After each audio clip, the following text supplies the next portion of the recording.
ఏంటి మీరా తీవ్రంగా ఆలోచిస్తున్నావు? చెరీ, ఇది కొంచెం చూడు. ఆ రోజు బస్సు తగలబెట్టినప్పుడు ఒక 3-4 నెలలు హాస్పిటల్లో అడ్మిట్ అయ్యాను. ఇప్పుడు ఒక 2-3 నెలల నుంచి ఇంట్లోనే ఉంటున్నాను. నా పరిస్థితి చూసి చాలా మంది నాకు సహాయం చేశారు. తర్వాత యూనియన్ నుంచి కూడా నాకు సహాయం చేశారు. అలాగే ప్రభుత్వం తరఫున కూడా నాకు సహాయం లభించింది.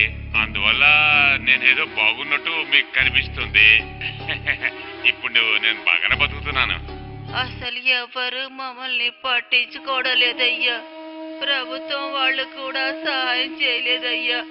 రాజకీయ నాయకులు వస్తున్నారు, పోతున్నారు, డబ్బులు ఇస్తామంటున్నారు, కానీ ఎవరు డబ్బులు ఇవ్వలేదు. వాళ్ళు డబ్బులు ఇచ్చేలోపు నేను ప్రాణాలతో ఉంటారో లేదో. ఈ ప్రమాదంలో అతనికి లాభం, ఈమెకి నష్టం జరిగింది. కొంతమందికి ప్రమాదం కూడా అదృష్టంగా మారుతుంది. ఎస్, ఎక్కడ్నుంచో లెక్కలేనంత డబ్బు కుమార్కి దక్కింది. ఇంకా డబ్బు అందుతూనే ఉంది. ఆ సమయంలో తీసిన వీడియో దృశ్యాలే ఇవన్నీ. ఒక్క విషయం మాత్రం అందరూ రాశారు, ఒక ఫోరెన్సిక్ రిపోర్ట్ గురించి. బస్సుని కాల్చింది లోపల నుంచి, కానీ ఆ తర్వాత దాని గురించి ఎవరూ విచారణ జరపలేదు. ఎవరూ కావాలని దాచిపెట్టారు. ఇది నీ ఊహ మాత్రమే అవ్వచ్చు కదా? అలా కూడా అయ్యుండొచ్చు, కానీ నేను మాత్రం దీన్ని వదిలిపెట్టను.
మమ్మల్ని వాళ్ళు తరుముకుంటూ వస్తున్నారు.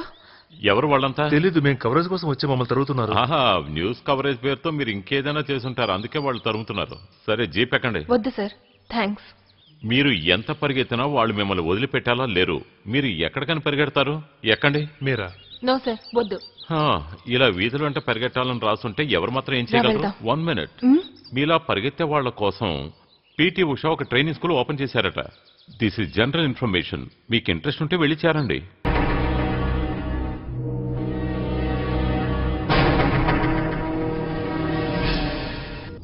మీరా చెప్పిన దాన్ని బట్టి ఈ ప్రమాదంలో ఏదో కుట్ర ఉందనిపిస్తోంది.